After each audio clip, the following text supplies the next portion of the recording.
கிறிஸ்துவுக்குள் பிரியமானவர்களே, ஆண்டவராகிய இயேசுவின் நாமத்தில் என் அன்பின் வாழ்த்துக்கள்.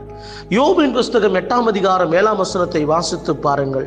உம்முடைய துவக்கம் அற்பமா இருந்தாலும் உம்முடைய முடிவு சம்பூரணமா இருக்கும் என்று வேதம் சொல்லுகிறது. பாருங்கள், துவக்கம் அற்பமா இருந்தாலும் என்று சொல்லி வேதத்தில் வாசிக்கிறோம். இன்றைக்கு நம்முடைய வாழ்க்கையிலே அநேக அற்பமான காரியங்கள் காணப்படுகிறது. பாருங்கள், அநேகர் இன்றைக்கு நம்மை அற்பமாக எண்ணுகிறார்கள், அற்பமாக நம்மை நினைக்கிறார்கள். ஏன் நம்மை அற்பமாக நினைக்கிறார்கள் என்று சொன்னால், பாருங்கள், நம்மிடத்துல நல்ல வசதி வாய்ப்புகள் இல்லாதனாலே மனிதர்கள் நம்மை அற்பமாய் நினைக்கிறார்கள். நமக்கு நிறைய பணக்காசு இல்லாதனாலே அநேகர் நம்மை அற்பமாக நினைக்கிறார்கள். நமக்கு நல்ல வாகனங்கள் இல்லாதபடினாலே, ஒரு காரோ ஒரு மோட்டரோ எதுவும் ஒரு நல்ல ஒரு வாகன வசதிகள் இல்லாதபடியினாலே, ஒரு வீடு வாசல்கள் இல்லாதபடியினாலே நம்மை அநேகர் அற்பமாய் நினைக்கிறார்கள். அது மாத்திரமல்ல, நல்ல வேலை வாய்ப்புகள் நமக்கு இல்லாதபடி, நல்ல அந்தஸ்துகள் நமக்கு இல்லாதபடி இருக்கிறபடினாலே நம்மை அநேகர் அற்பமாக நினைக்கிறார்கள். இவெல்லாம் என்ன, இவங்கிட்ட ஒன்றும் கிடையாது, இவன் ஒரு யூஸ்லெஸ் என்று சொல்லி நம்மை அநேகர் அற்பமாக நினைக்கிறார்கள். கர்த்தருடைய பிள்ளைகளை பாருங்கள், அற்பமாய் நினைத்தால் கூட பரவாயில்லை, நம்மை புறக்கணிக்கிறார்கள். இவர்கள் வேண்டாம், இவர்கள் வேண்டவே வேண்டாம் என்று சொல்லி புறக்கணிப்பது மாத்திரமல்ல, நம்மை புறம்பே தள்ளுகிறவர்களுமாக காணப்படுகிறார்கள். நம்மை அநேக இடங்களிலே புறம்பே தள்ளுகிறார்கள். பாருங்கள், மரியாதை குறைவாக நம்மை அநேக இடங்களிலே மனிதர்கள் நடத்துகிறவர்களாக காணப்படுகிறார்கள். அநேக இடங்களிலே நம்மளை கேவலப்படுத்துவதுமாக காணப்படுகிறார்கள். நன்றியை மறந்து நன்றி கற்றவர்களாக கூட இன்னைக்கு அநேக மனிதர்கள் காணப்படுகிறார்கள். கண்டும் காணாமல் இருப்பது, இப்படிப்பட்ட அநேக காரியங்களை நமக்கு மனிதர்கள் செய்து கொண்டேதான் இருக்கிறார்கள். தேவ பிள்ளைகளே, இதையெல்லாம் நினைத்து நாம் பல வேளைகளிலே வேதனைப்படுகிறோம். என்னை அற்பமா நினைக்கிறாங்களே, என்னை புறம்பே தள்ளுறாங்களே, என்னை கேவலமா பேசுறாங்களே, என்னை கேவலமா நினைக்கிறாங்களே, என்னை கண்டுக்கவே மாட்டாங்களே, என்னை ரிஜெக்ட் பண்றாங்களே என்று சொல்லி உங்களுடைய மனம் சோர்ந்து போகிறதா? உங்களுடைய மனம் வேதனை அடைந்து கொண்டிருக்கிறதா? அதை எதை குறித்தும் கவலைப்படாதிருங்கள். ஏனென்றால் இந்த உலகம் உங்களை கனம் பண்ணாமல் இருக்கலாம். உங்களுடைய நிலைமையை பார்த்து, இப்போது இருக்கிற சூழ்நிலைகளை பார்த்து, நீங்கள் வாழ்ந்து கொண்டிருக்கிற வாழ்க்கையை பார்த்து உங்களை அநேகர் கனவீனம் பண்ணலாம், கனம் பண்ணாமல் கனவீனம் பண்ணலாம். இது உங்களுடைய குடும்பத்திலேயே கூட காணப்படலாம். ஏனென்றால் வேதம் சொல்வது, உங்களுடைய சத்துரு உங்கள் வீட்டாரே உங்களுக்கு சத்துரு என்று வேதத்தில் வாசிக்கிறோம். உங்கள் வீட்டாரே, உங்கள் குடும்பத்தாரே உங்களுக்கு சத்துரு என்று சொல்லி வேதத்தில் வாசிக்கிறோம். உங்கள் குடும்பத்தில் உள்ள உறவினர்கள், உங்கள் குடும்பத்தில் உள்ள உடன் பிறந்தவர்கள் கூட இப்படிப்பட்ட சூழ்நிலையில் உங்களை புறக்கணித்திருக்கலாம். கவலைப்படாதிருங்கள். வேதம் சொல்லுகிறது, என்னை கனம் பண்ணுகிறவர்களை நான் கனம் பண்ணுவேன் என்று கர்த்தர் சொல்லுகிறார். என்னை கனம் பண்ணுகிறவர்களை நான் கனம் பண்ணுவேன் என்று தேவன் சொல்லுகிறார். ஒரு முறை கோலியாத்துக்கு யுத்தம் செய்வதற்காக தாவீது புறப்பட்டு செல்லுகிறார். ஆனால் தாவீதுடைய சகோதரர்கள் சொல்லுகிறார்கள், உனக்கு இங்கே என்ன வேலை? உனக்கு ஆடு மேய்ப்பதுதான் வேலை. போய் ஒழுங்கா ஆடு மேய்க்கிற வேலையை பாரு. இந்த யுத்தம் செய்கிறது, கோலியாத்து கிட்ட வந்து யுத்தம் செய்கிற வேலையெல்லாம் உனக்கு வேணாம் என்று சொல்லி அற்பமாக பேசுகிறார்கள், அற்பமாக நினைக்கிறார்கள்.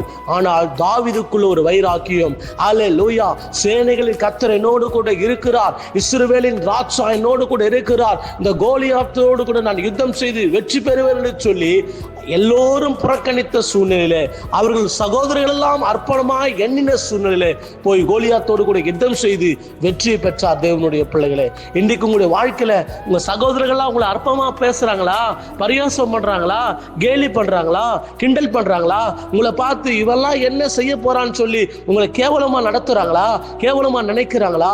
அதை பத்தி கவலைப்படாதீங்க. ஆமேன். தாவீதுக்கு ஜெயம் கொடுத்த கர்த்தர், தாவீதுக்கு வெற்றி கொடுத்த கர்த்தர் உங்களுக்கும் ஜெயத்தையும் வெற்றியும் கொடுக்க வல்லமையுள்ளவராக இருக்கிறார். யாரெல்லாம் உங்களை அற்பமா பார்த்தாங்களோ, யாரெல்லாம் உங்களை அற்பமா நினைச்சாங்களோ, அவர்களுக்கு முன்பாக தேவன் ஒரு அற்புதமான மனிதராக உங்களை கொண்டு வந்து நிறுத்துவார். தேவனுடைய பிள்ளைகளை, ஆமென், ஸ்தோத்திரம். அதுதான் வேதம் சொல்லுது, துவக்கம் அற்பமாக இருந்தாலும் முடிவு சம்பூர்ணமாக இருக்கும் என்று சொல்லி உங்களுடைய முடிவை சம்பூர்ணமாக மாற்ற தேவன் வல்லமையுள்ளவராக இருக்கிறார். இப்போ அப்படிதான் இருக்கும், கவலைப்படாதீங்க பிரதர். இப்போ அப்படிதான் இருக்கும், கவலைப்படாதீங்க சகோதரியே. உங்க நிலைமை மாறும், உங்க சூழ்நிலை மாறும். நிச்சயமா உங்களை அற்பமா நினைச்ச மனிதர்கள் எல்லாம் உங்களை ஆமென் ஸ்தோத்திரிக்கிறோம், உங்களை கூப்பிட்டு கனப்படுத்துகிற ஒரு நாள் வரும். ஹல்லேலூயா. கர்த்தர் உங்களை கைவிட மாட்டார். ஹல்லேலூயா. நன்றி செலுத்துகிறோம் ஆண்டவரே. இந்த வேளையில பாரத்தோடு கூட ஜெபிக்கிறோம்பா. நீர் ஒருபோதும் ஒரு நாளும் ஒருவரையும் கைவிடுகிற தேவன் அல்ல ஆண்டவரே. ஒருபோதும் ஒரு நாளும் விட்டு விலகுகிற தேவன் அல்ல ஆண்டவரே. ஸ்தோத்திரம் ஐயா. அந்த உலகம் எங்களை அற்பமாய் நினைக்கிறது ஆண்டவரே. உலகத்தில் உள்ள மனிதர்கள் எங்களை புறக்கணிக்கிறார்கள் ஆண்டவரே. ஏசப்பா ஸ்தோத்திரம். ஒருத்தர் கூட எங்களை மதிக்கிறது இல்லை ஆண்டவரே. சின்ன பிள்ளைங்க கூட என்ன மதிக்கிறது இல்லை ஆண்டவரே. அன்றைக்கு எலியாவின் நாட்களில் எலிசாவின் நாட்களில் மொட்டை தலையா ஏறிப்போ மொட்டை தலையா ஏறிப்போ என்று சொல்லி எலிசாவை ஆண்டவர் சின்ன பிள்ளைங்க பரியாசம் பண்ணாங்கப்பா.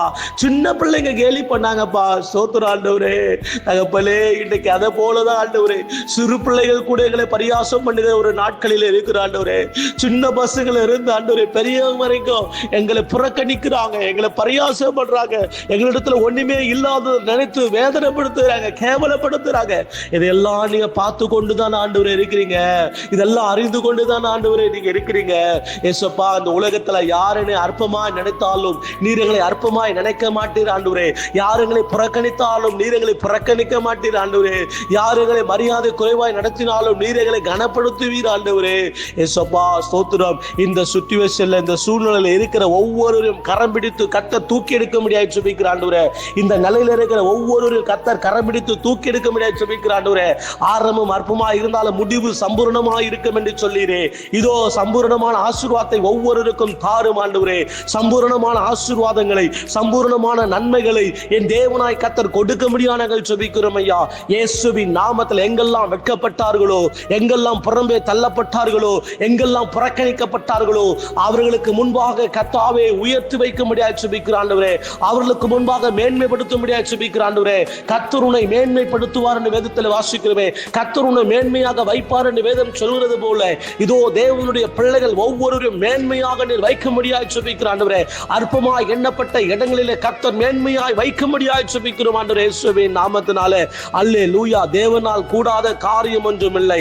தேவன் உன்னை மேன்மைப்படுத்துவார், தேவன் உங்களை கனப்படுத்துவார், தேவன் உங்களை உயர்த்துவார், தேவன் உங்களை புறக்கணிப்பது இல்லை. இயேசுவின் நாமத்தில் கர்த்தர் அவிதமாய் ஒவ்வொருடைய வாழ்க்கையில் அப்படிப்பட்ட உயர்வுகளை கொடுக்க போவதற்காக சோத்திரம். சோர்ந்து போன என் சகோதரனுக்காக, கண்ணீரோடு இருக்கிற என் சகோதரிக்காக பாரத்தோடு ஜெபிக்கிறோம். இதோ இந்த வேளை ஒவ்வொருடைய கண்ணீரும் துடைக்கப்படட்டும், ஒவ்வொருடைய வேதனைகளும் மாற்றப்படட்டும். இயேசுவின் நாமத்தில் கர்த்தர் அற்புதங்களை செய்ய முடியாய், கர்த்தர் அதிசயங்களை காணப்பட முடியாய் ஜெபிக்கிறையா.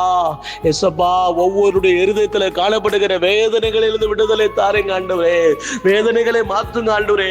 நீர் ஒருபோதும் ஒருவரையும் உயர்த்தாம விடவே மாட்டீர். ஒவ்வொருடைய வாழ்க்கையில அந்த உயர்வுகள் வருவதாக தேவனாகிய கர்த்தர் ஏற்படுத்தி வைத்திருக்கிற உயர்வுகளை ஒவ்வொருடைய வாழ்க்கையில தருவீராக என்று சொல்லி ஜெபிக்கிறேன். எல்லா கஷ்டங்களும் இயேசுவின் நாமத்தில் மறைந்து போவதாக, எல்லா வேதனைகள் மறைவதாக, கண்ணீர் மறைவதாக, உபத்திரவங்கள் மாறுவதாக, பாடுகள் இயேசுவின் நாமத்தில் மறைந்து போவதாக. என் தேவனாய் கர்த்தருடைய ஆசீர்வாதம் ஒவ்வொரு குடும்பத்தின் மீது இறங்குவதாக இந்த வேளையில. அல்லேலூயா. எதிர்த்து நிற்கிற சத்துருவின் கிரியைகள், எதிர்த்து நிற்கிற சத்துருவின் போராட்டங்கள் எல்லாவற்றும் கர்த்தர் விடுவிக்க முடியாது ஜெபிக்கிறேன். கடன் பிரச்சனைகளை சிக்கொண்டிருக்கிற ஒவ்வொருவரும் விடுவிக்க முடியாது. கடன் பிரச்சனைகள், கடன் பாரங்கள் இருந்து ஒவ்வொருவரும் விடுதலையாக்க முடியாது ஜெபிக்கிறேன் ஆண்டவரே. தற்கொலை எண்ணத்தோடு கூட, தற்கொலை சிந்தனையோடு கூட இருக்கிற ஒவ்வொருவருக்காக ஜெபிக்கிறேன். இயேசுவின் அதிகாரமுள்ள நாமத்தில் எல்லா தற்கொலை எண்ணங்களும், தற்கொலை சிந்தனைகளும் இயேசுவின் நாமத்தில் மறைந்து போவதாக. இந்த வேளை பிசாசே, தற்கொலை எண்ணத்தை தூண்டுகிற பொல்லாத ஆவியே, தற்கொலை எண்ணத்தை தூண்டுகிற பிசாசே, உன்னை இயேசு கிறிஸ்துவின் அதிகாரமுள்ள நாமத்தில் கடிந்து கொள்கிறோம். இதோ இந்த வேளை கர்த்தருடைய அக்கினி இறங்கட்டும், கர்த்தருடைய வல்லமை இறங்கட்டும். இயேசுவின் நாமத்தில் ஒவ்வொரு குடும்பங்களில் இருக்கிற கஷ்டங்கள் மறைவதாக, ஒவ்வொரு குடும்பத்தில் இருக்கிற வேதனைகள் மறைவதாக. இதோ இயேசுவின் நாமத்தில் கர்த்தர் மாற்றுவீராக, தேவன் எல்லாவற்றையும் மாற்றுவீராக. அல்லேலூயா. வானத்தின் பலகணிகளை திறங்க ஆண்டவரே. தேவைகளை சந்திங்க ஆண்டவரே. ஒவ்வொருடைய பண தேவைகளை சந்தியமப்பாம். ஒரு அற்புதம் செய்யுங்கப்பா, அதிசயத்தை செய்யுங்கப்பா. நீங்க அற்புதம் செய்கிற தேவன் ஆண்டவரே, இந்த வேளையில ஒரு அற்புதம் நடக்கட்டும், இந்த வேளையில ஒரு அதிசயம் நடக்கட்டும், இயேசுவின் நாமத்தில் அற்புதம் நடப்பதாக. ஹல்லேலூயா. தகப்பனே, பாரத்தோடு திறப்பில் நின்று மன்றாடுகிறேன். இவர்களுடைய கண்ணீர் எல்லாம் துடைக்கப்படணுமே, தேவைகள் எல்லாம் சந்திக்கப்படணுமே, ஏதாகிலும் ஒன்று செய்யணுமே. நீர் ஏதாகிலும் ஒரு அற்புதத்தை செய்தே ஆக வேண்டுமே. விடாதீங்க கர்த்தர் தம்முடைய பிள்ளைகளை ஒரு நாளும் கைவிடாதீங்க. கர்த்தர் தம்முடைய பிள்ளைகளை ஒரு நாளும் விட்டு விலகாதீங்க. இன்றைக்கு ஏதாவது ஒரு நன்மை செய்யுங்க. இன்றைக்கு ஏதாவது ஒரு அற்புதம் செய்யுங்க. இதோ பரத்தை நோக்கி பார்க்கிறோம், பரத்தையே எங்கள் கண்கள் நோக்கி கொண்டிருக்கிறது, பரத்தையே நோக்கி கொண்டிருக்கிறது. இன்றைக்கு ஏதாவது ஒரு அற்புதத்தை கர்த்தர் செய்தே ஆக வேண்டும். இயேசு கிறிஸ்துவின் அதிகாரமுள்ள நாமத்தில் எல்லா தடைகளை உடைத்து பிசாசு ஆண்டவரை ஏற்படுத்தி வைத்திருக்கிற தடைகளை உடைத்து, மனிதர்கள் ஏற்படுத்தி வைத்திருக்கிற தடைகளை உடைத்து, அந்த காலத்தின் கிரியைகளினுடைய எல்லா தடைகளை உடைத்து கர்த்தர் அற்புதங்களை செய்ய ஜெபிக்கிற எல்லா தடைகளும் விலகுவதாக இயேசுவின் நாமத்தில். எத்தனை ஆண்டு காலங்கள் தடையாயிருந்தாலும் எல்லா தடைகளும் நீக்கி கர்த்தர் அற்புதங்களை செய்யும்படியாய் ஜெபிக்கிறோம் ஐயா. இன்றைக்கு ஒரு அதிசயத்தை கர்த்தர் காண பண்ணுங்கப்பா. நாங்கள் எதிர்பார்க்கிறோம், நீர் செய்வீர் என்று எதிர்பார்க்கிறோம் ராஜா. அப்பா, ஒவ்வொருடைய வாழ்க்கையில் அற்புதங்களை செய்கிறதுக்காக உமக்கு ஸ்தோத்திரம். கர்த்தர் பெரியவர், பெரிய காரியங்களை செய்யும். இயேசுவின் மாறாத நாமத்தில் ஜெபிக்கிறோம் பிதாவே, ஆமென். தேவ பிள்ளைகளே, உங்களுக்காக தொடர்ந்து ஜெபிக்க நாங்கள் பிரயாசப்படுகிறோம். ஒவ்வொரு நாளும் உங்களுக்காக நாங்கள் திறப்பில் இருப்போம். என்னுடைய நம்பரை குறித்துக் கொள்ளுங்கள், 9942897766. என்னை தொடர்பு கொள்ளுங்க. உங்களுக்காக நான் ஜெபிக்கிறேன். வாட்ஸ்அப்பில் கூட உங்களுடைய ஜெப குறிப்புகளை தெரியப்படுத்தலாம். உங்களுக்காக இரவும் பகலும் திறப்பில் நிற்க ஆயத்தமாக இருக்கிறோம். கர்த்தர் உங்களை கனப்படுத்துவாராக. கர்த்தர் உங்களை ஆஸ்வதிப்பாராக. ஆமென்.